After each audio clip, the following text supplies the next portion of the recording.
Donald Trump is also expected to, in the near future, sign what is now a draft copy of an executive order that would drastically alter America's relationship with refugees, specifically Syrian refugees, but refugees of almost every other sort as well. So, going forward, Syrian refugees will be entirely banned. The number will go down to 0. So that's cool. I'm sure they'll just go back to their country, which is a hellscape, and I'm sure many of them won't be killed by a boss. We'll see.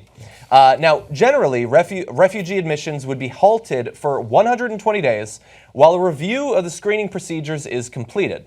When it resumes, the program would be far smaller, with the total number of refugees, not Syrian, all refugees, being halved down to 50,000 from 110,000. Now, that 110,000 was only recently raised. Many people, international observers and experts, believe that that number was far too low and faulted President Obama for not doing enough to bring in international refugees, often escaping either political persecution or wars in their home countries. Well, we're not expanding. Now we're actually going to cut it in half at the very least. So let me talk about the numbers for one quick second. To give you a sense of context, there are 4.8 million Syrian refugees across the world. Yeah.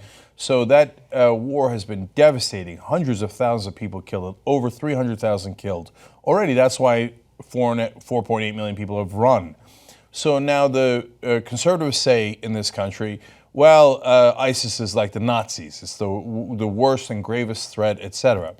And like we did during the Nazi era, we're saying we will not take refugees running from the Nazis. Yeah.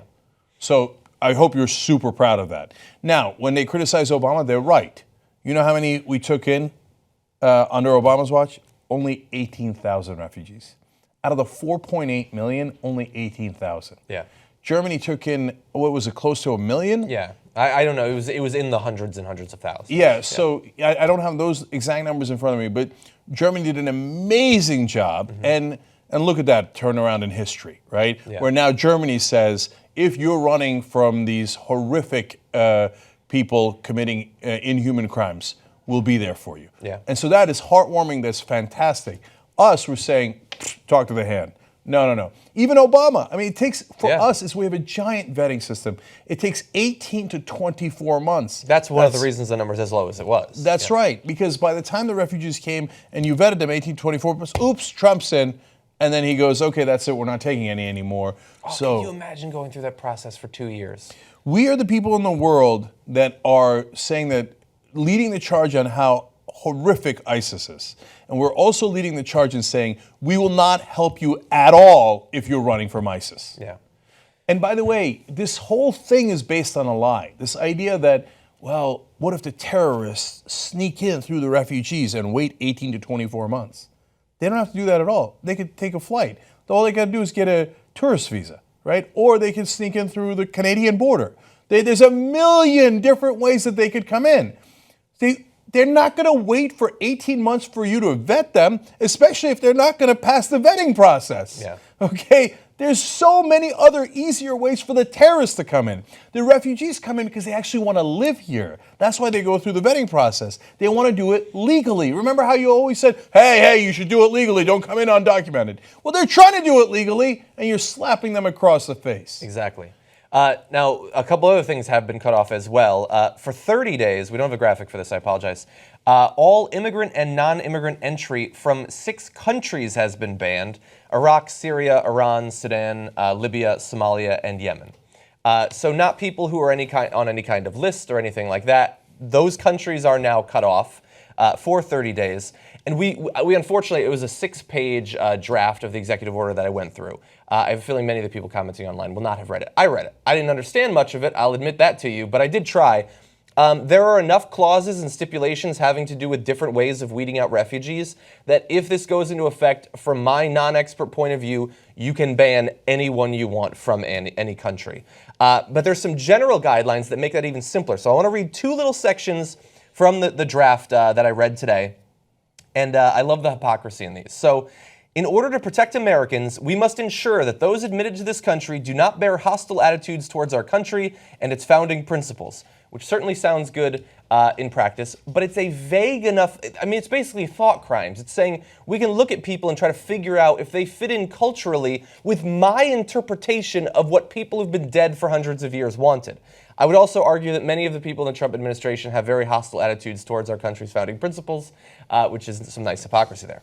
And so let's talk about other problems here. So a lot of people helped us in Iraq when we were doing the war in Iraq. By the way, we're in a new war in Iraq, and Trump is also the guy who said he wouldn't meddle and get involved. We have ground troops. We don't say they're boots on the ground. I don't know if they're slippers on the ground. And we made fun of Obama for this, because yes, they are actually on the ground, let alone the bombing that we're doing. That's in Iraq and Syria. And we have interpreters there. We have so many people who help us. Sorry, you're from a Muslim majority country that Trump has decided is too dangerous, so you go along with everyone else. Am I going to make evaluations based on merits? No, you're from a Muslim country. They're the 6 that have been banned. Off you go. No chance. So, all right, now maybe they'll amend that later, and maybe they'll say, okay, guys, we like. So, for example, one of the exceptions they already have is that they said if you're part of an oppressed minority, in other words, Christian, you get to go to the front of the line. If you're a Muslim, back of the line. So great, they're profiling based on religion in a country that said we should not base anything on religion and wrote it into our Constitution. We should not base our government, our rules, our laws based on religion. Immediately under Trump, we have begun to do that. That is, by most accounts, unconstitutional, and it is certainly un-American. The whole point of this country is, remember how the Puritans ran from Europe because they were running away from religious persecution? Yeah. And here in America, you go practice any religion you want and we wouldn't discriminate against you? Well, that core idea of America is what is under attack right now. Yeah. And then finally, on this portion, so what is the list of things that they particularly watch out for? So some are super obvious. Honor killings.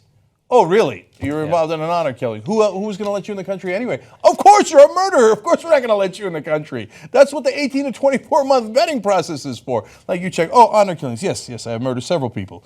They're like, well. You're going to lose some points for that. Yeah. No, that was never allowed, and of course it wouldn't be allowed now. But they also say if you commit bigotry, isn't that ironic? Especially if you persecute against people based on religion, race, gender, or sexual orientation. Wait, under that law, you wouldn't allow yourself into the country. Yeah. This law is the one that is discriminating based on religion and perhaps race and is doing bigotry. Yeah. So the first person you'd ban under this law is yourself, whoever wrote Donald it. Trump. So Donald, don't go out of the country. Yeah. We won't let you back in. You know who's going to stop Trump, stop the establishment, stop the corruption? You are. You help us hire new investigative reporters, and we will unleash it on them. tytnetwork.com/go. Let's build the best journalism team in America.